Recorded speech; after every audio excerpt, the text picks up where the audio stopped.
fellow conservatives, please give a warm welcome to my friend and the 58th Speaker of the House of Representatives, Newt and Callista Gingrich.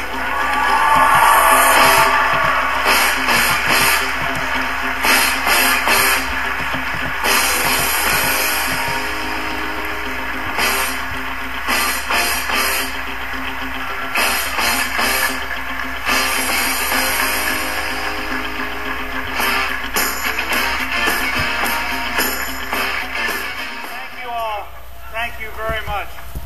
I am delighted to be here. I want to thank Dave Bossie. Chris and I have a great working relationship with Dave, and we have made a number of movies that we're very proud of.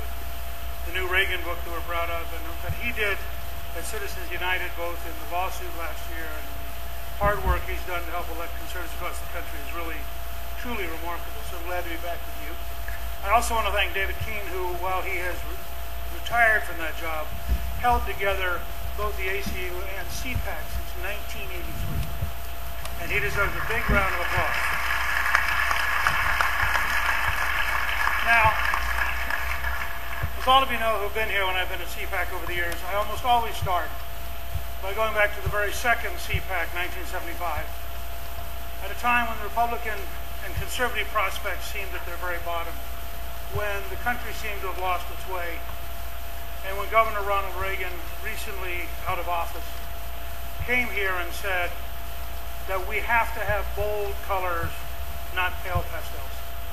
And he laid out a policy which in a very short time defeated the Soviet Empire, relaunched the American economy, and rebuilt American civic pride and American exceptionalism. 20 years after that, I came to CPAC as the first Republican speaker in 40 years, and I outlined a series of very bold ideas. Welfare reform, so people would go to work and school instead of be dependent on the government. A balanced budget. Tax cuts for the first time in 16 years to stimulate economic growth. Strengthening our intelligence capacity against terrorism. Now I'm back. Here we are 16 years later, and what's happened? Well, just two stories from yesterday. The Germans are buying the New York Stock Exchange. And in fact, the German exchange is bigger than the New York Stock Exchange, so they will have 60% control of the exchange. It marks a major decline of New York as a center of world finance. It is a fundamental blow to our capacity to lead the world and to create jobs. And in fact, what's truly astonishing is that the German government, that Germany as a country, pays 50% more for manufacturing than we do. You earn more money in Germany, and they have the lowest unemployment rate since 1992. So it's not always cheap labor. Sometimes it's just terribly bad government. Let's look at the case. The German government is pro-jobs. The German government is pro-manufacturing. The German government is pro-worker training. The German government is pro-exports. And now let's look at the Obama government. Why are we falling behind? Why is the New York Stock Exchange taken over by Frankfurt? Why are we in a mess? Why do we have over 9% unemployment? Well, the Obama administration is anti-jobs, anti-small business, anti-manufacturing, pro-trial lawyer, pro-bureaucrat, pro-deficit spending, and pro-high taxes. What do you think is going to happen?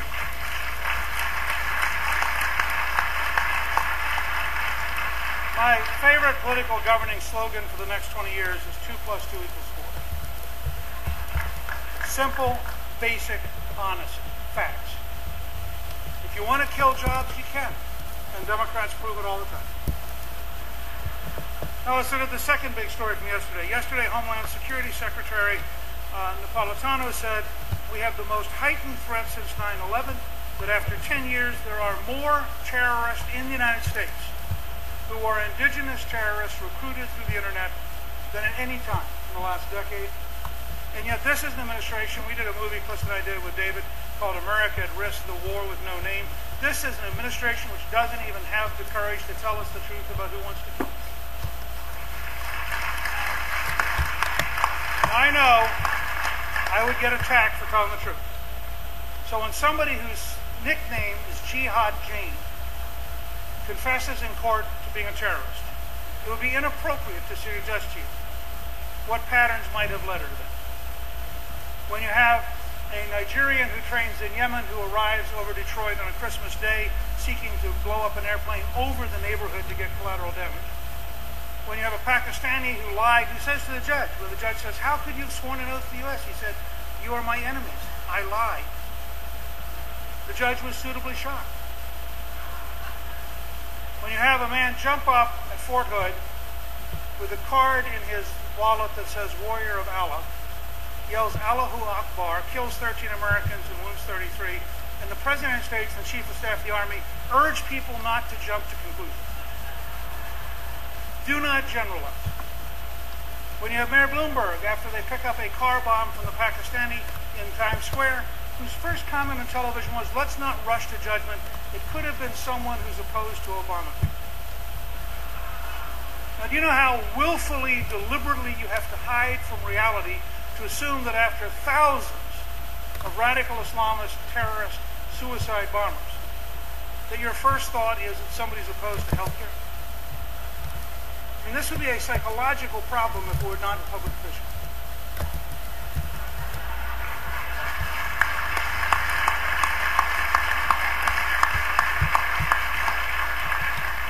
The Obama administration is wrong on terrorism, wrong on Iran, wrong on the Muslim Brotherhood, wrong on Hezbollah, and being wrong on that many national security items is an enormously dangerous thing.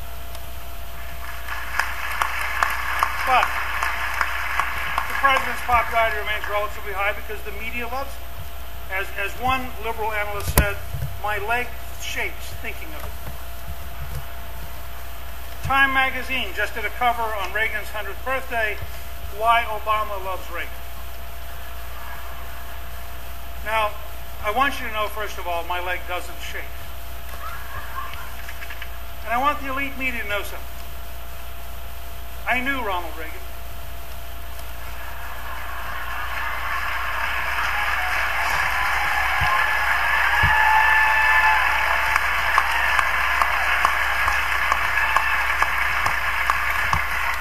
I began working with Ronald Reagan in 1974 when I first ran for Congress.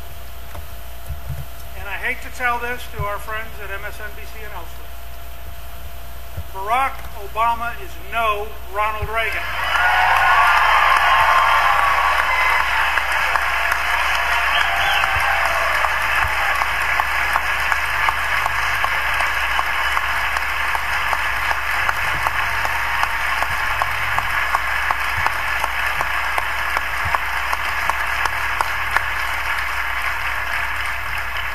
However, the media wants us to be responsible. The media wants us to be bipartisan. The media wants us to bring a new positive tone to Washington.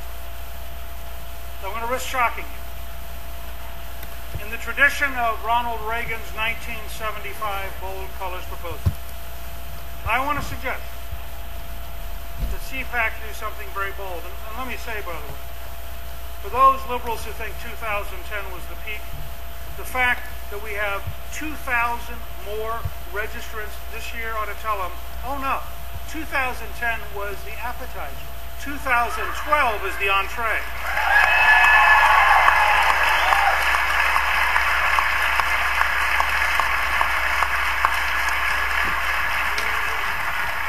So what I'm going to say is so bold, I just want to ask you to hear me out before you react.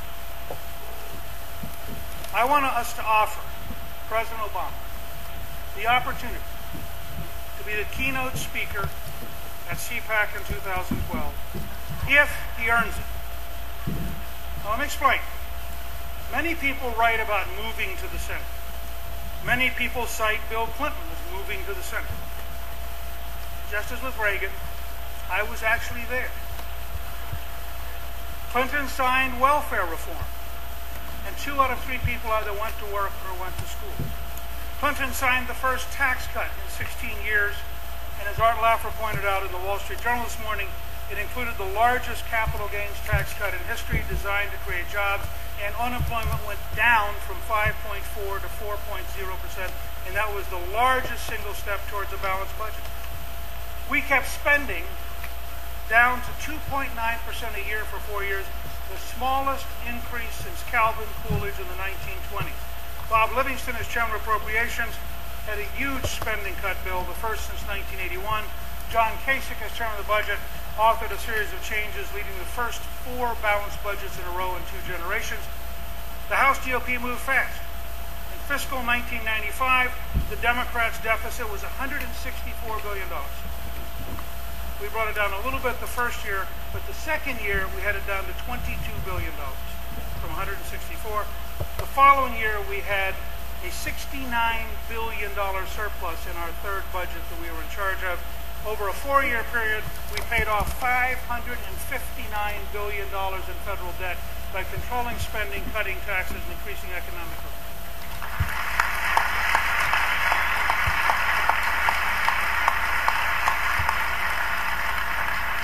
The number one job today is to create jobs.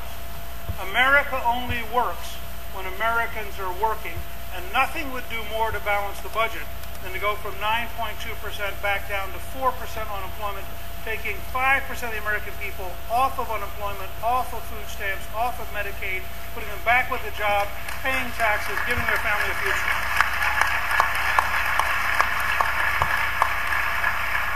And let me emphasize something that Republicans all too often and conservatives all too often fail to be honest and direct and talk about. At a time when we have 45% black teenage unemployment in January, that is not acceptable to anyone in America, and we should be the people who drive for the policy changes so every young American can get a job, no matter what the ideological bias of this president.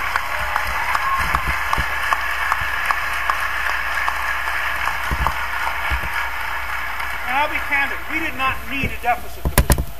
We needed a jobs commission that talked only with people who create jobs. I am sick and tired of congressional hearings where people who've never created a job show up to explain what their theory is of doing something they've never done.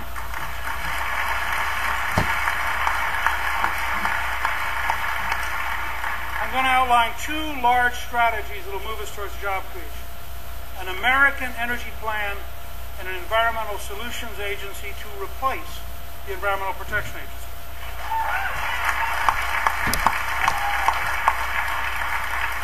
But first, let me discuss how President Obama could move to the center, could be bipartisan, and could be invited to keynote CPAC. There are 7 steps. There are 7 steps. We just convinced every liberal of what they've always feared. I think there are 7 steps to the center for Obama. First, sign the repeal of Obamacare.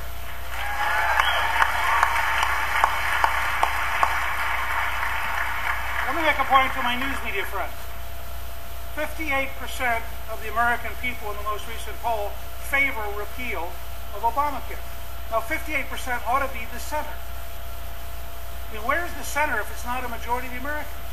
I know, for some people, the center is the faculty club at Harvard, or it's the New York Times editorial board, but that's just not factually correct. So if the president would like to truly be part of the American middle, sign the repeal. 2, sign tort reform for doctors. He said the other night he'd like to do it. Let's let him do it. The Congress should pass him, based on Texas and other reforms, the strongest possible tort reform bill, and let him become president by explaining he didn't actually mean what he said, because if he'd said what he said, he wouldn't have actually meant it, because he couldn't actually mean it, because that's why he needs the trial lawyers. So we should have understood that he actually meant something else he forgot to say, because the teleprompter wasn't working at that moment, and it's not his fault.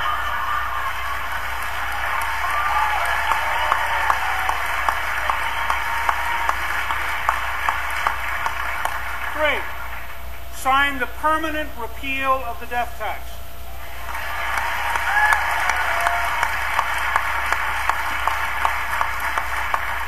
78% of the American people favor repeal of the death tax. That has been consistently a large majority for the last 30 years. And I would say to the New York Times, to CBS News, and even daringly to our friends at MSNBC, if 78% isn't the center of this country, where are you going to find it, and what are you doing when you get there? Fourth, sign a new Hyde Amendment so no taxpayer money funds abortion in the United States.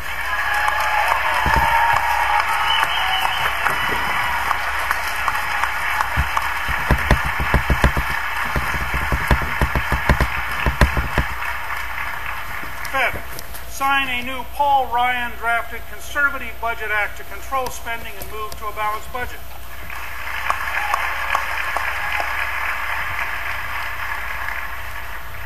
6, sign a law to decisively control the border now.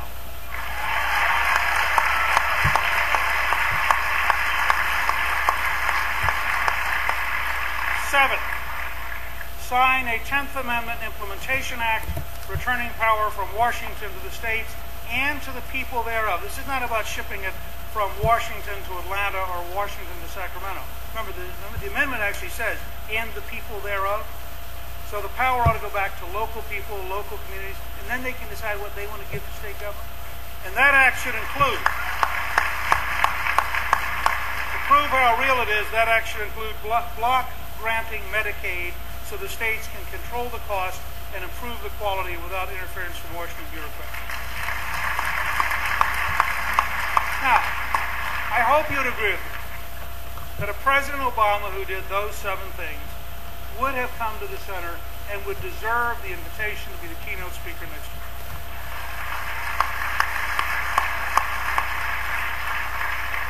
I would not bet a lot on that ticket, but it's...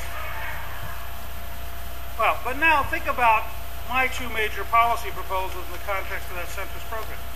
First, we need an American energy policy. At American Solutions, we discovered over the last few years, 79% of the American people believe we need an American energy policy to create jobs in the United States. 79% of the American people believe we need an American energy policy to keep the money here rather than in China. 79% of the American people believe we need an American energy policy for national security reasons. No matter how you ask the question, it consistently comes out better than 4 to 1. So wouldn't the center of American politics, the base of bipartisanship, be doing what the American people actually want and having an American energy policy? Now, by contrast, what you have from the Obama administration is a war against American energy. They just can't help themselves. Even the State of the Union, at a time when we're facing rising oil prices, what does the president want to do? He wants to raise taxes on oil and gas. In America, not in Saudi Arabia, not in Iran, not in Venezuela. So, Plus and I were at the Reagan 100th anniversary, which is a wonderful event at the Reagan Library, which is, by the way, just had a brand new wing open that is marvelous. If you get a chance to visit Simi Valley, it's wonderful. We had lunch with Secretary of State George Shultz, and I was asking him about what's happened in Egypt and how does he think Reagan would approach it. He finally said to me, he said, you know, if you go all the way back to 1973, in the very first oil show, done deliberately by the Arab government, and you look at Ronald Reagan's State of the State address in 1974, where he called for the American energy. Schultz looked at us and he said, it makes you wonder how many times we have to be hit over the head with a 2x4 to figure out this is serious.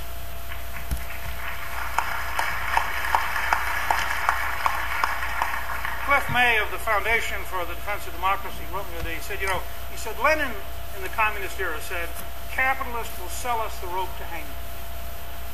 He said, but it never occurred to Lenin that we would give them the money to buy the rope with.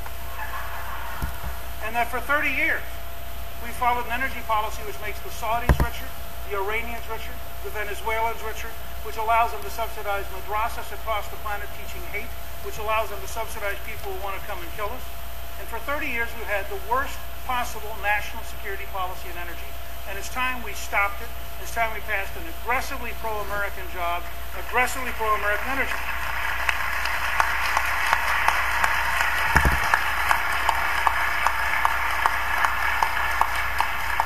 In 2008, when gasoline was at $4 a gallon, American Solutions launched a petition drive, drill harder, drill now, pay less, which frankly, up to the collapse of Wall Street, was actually working. In the week before Wall Street collapsed, John McCain was ahead by 3 points and the Republicans were ahead by 5 in the preliminary ballot. Because the left couldn't survive in a world where we had the courage to say, why don't we find American oil and why don't we find American gas? And why don't we have the next building boom in the United States, not in Dubai? And why don't we make sure the terrorists run out of money? And that ought to be our approach to this. So let's do it now. First of all, reopen off of Louisiana, which, by the way, this administration, with utter total hypocrisy, said they were going to lift the quarantine, and then said, oh, but by the way, there's a new regulatory policy, and we don't issue any of the new regulations. So they have effectively stopped everything they promised this last fall they would allow to happen again. Governor Jindal wants it to happen. The people of Louisiana want it to happen. They understand that $80,000 a year jobs aren't all that available in the United States, and they understand that shipping the rigs to Egypt and the Congo, because they're more politically stable than the United States, is not a good sign for our future. So let's reopen the areas only off those states that want to reopen them. But if a state wants to go and find oil and gas and wants to create more jobs in that state and therefore wants to help the American balance of payments and keep the money here, let's let them do it now.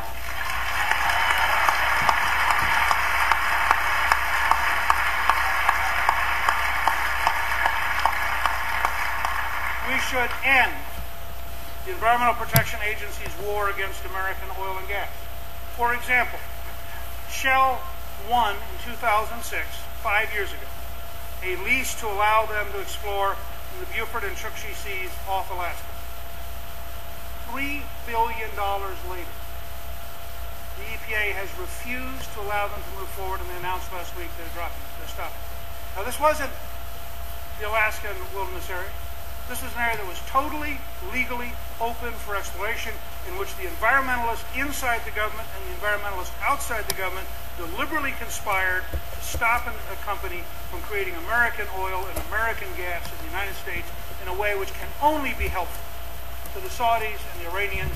And I, for one, am tired of being told we ought to cripple our companies in our country on behalf of people overseas. You don't see any lawsuits over there because they don't frankly allow it. And so you have a situation where every time we stop Americans, we strengthen our enemies and we weaken our own economy, and this is a perfect case study.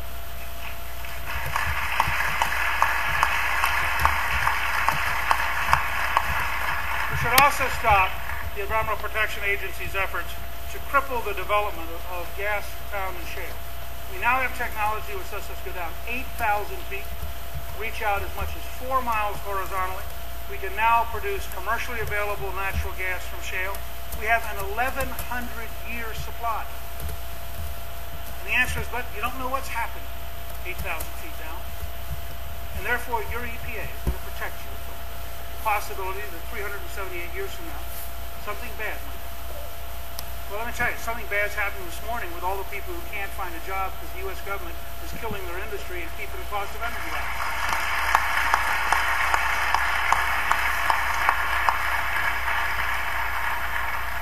We need to develop effective clean coal pilot projects to prove the concept that we can use coal, because we have more energy in coal than Saudi Arabia has energy in oil, and it is utterly, totally foolish to say the United States is not going to aggressively develop clean coal.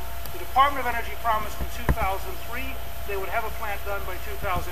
They then studied it to death. They now hope to have one done by 2016. At the current direction, Chinese will have built, patented, and licensed new technologies worldwide faster than our bureaucracy in Washington can figure out how to issue the permit to even try.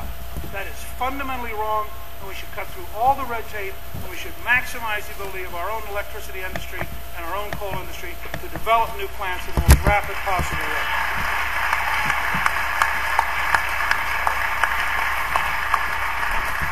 And for example, the Obama administration just a few weeks ago reversed a permit that had been given for a coal mine in West Virginia because the new EPA bureaucrats decided the old EPA bureaucrats were wrong.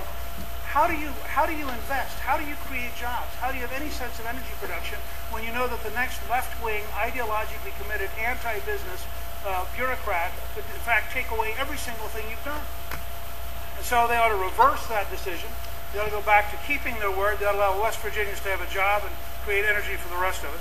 They should also streamline the nuclear regulatory process to go back to enable us to build nuclear power plants. There's something fundamentally wrong.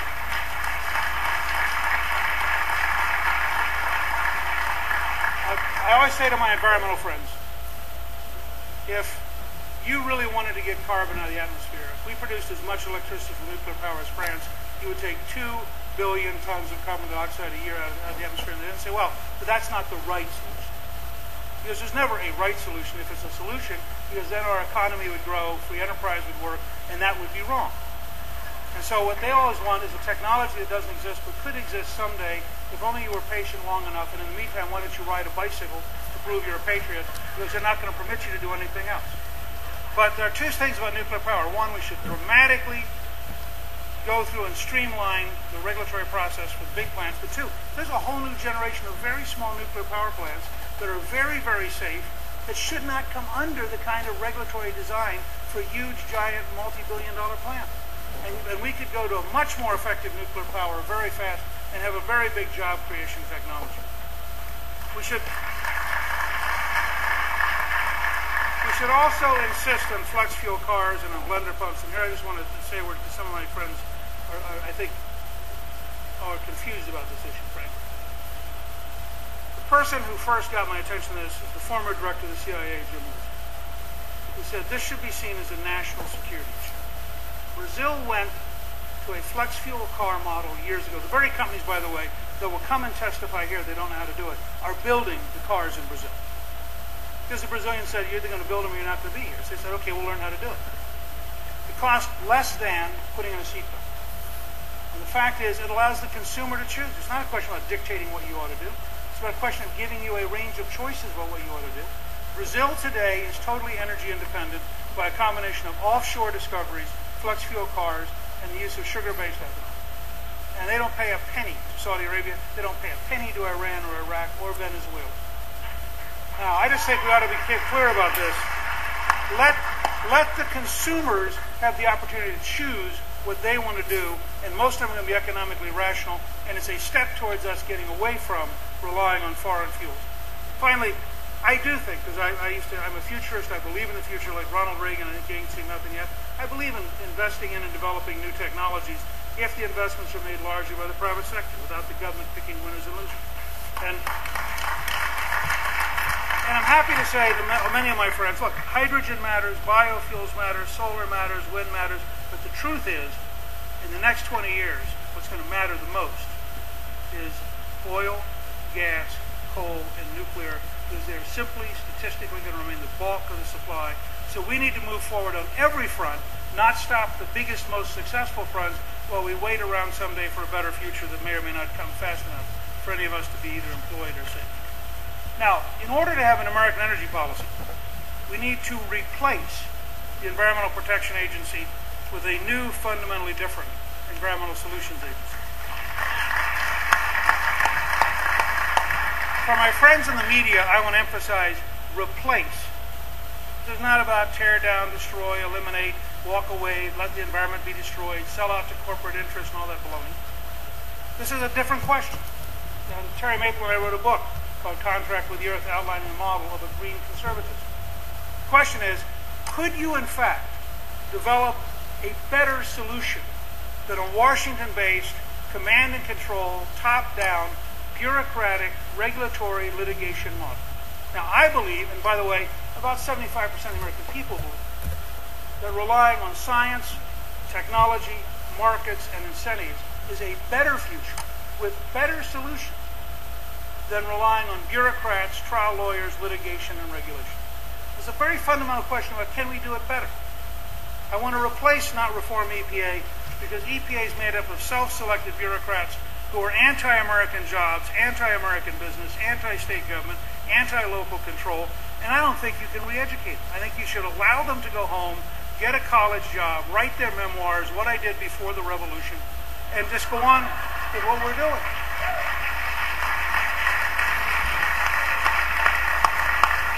I don't think that EPA bureaucrats who are dedicated to a Washington-centered, top-down bureaucratic control by litigation and regulation are going to learn a new dance and a new approach and a new model. What we need is, and by the way, this is doubly true because Obama wants to use EPA to control carbon so he can control all of the non-health economy to match his control over the health economy through Obamacare. And it's the two of them together that are such a fundamental threat to freedom in this country by centralizing power in Washington, D.C. Now, a new Environmental Solutions Agency, I believe, would do a better job of protecting both the environment and the economy. Principles are straightforward. Localism when possible. I believe local people who actually live there may have a higher value for their environment than a Washington bureaucrat who's never visited their town and may never have even been in their state. I believe that state governments can be very reliable partners and that there ought to be a cooperative attitude from Washington seeking to work with the states, not a dictatorial attitude seeking to tell the states the limits of some bureaucrat here based on paperwork.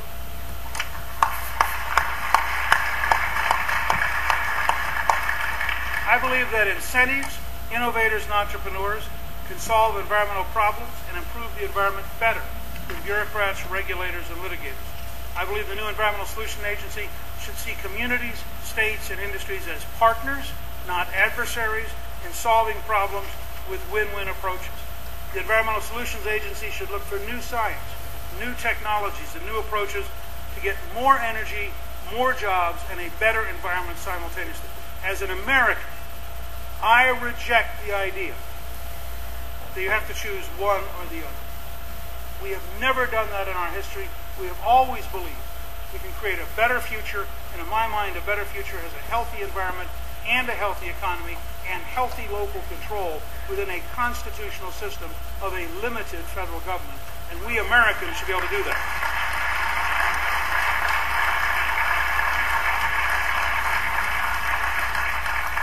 I taught on the second Earth Day 40 years ago. I was director of an interdisciplinary program at West Georgia College on the environment. Terry Maple and I, as I said, wrote Contract with the Earth, outlining green conservatism.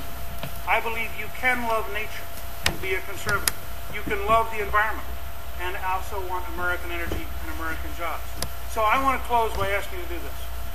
Call your congressmen and your senators.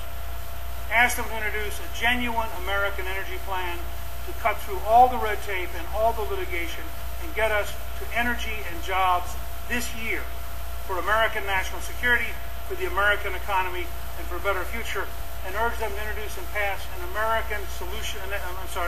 an Environmental Solutions Agency this year. And then let's give the president a choice. Does he really want to be president? No. Does he really want to veto every good idea that comes up from Capitol Hill? Or would he like to work with us in a cooperative, bipartisan, common sense, centrist majority, absolutely supported by the American people, doing the kind of conservative, sound things that the American people want, even if the Washington elites hate them? Let's let him choose.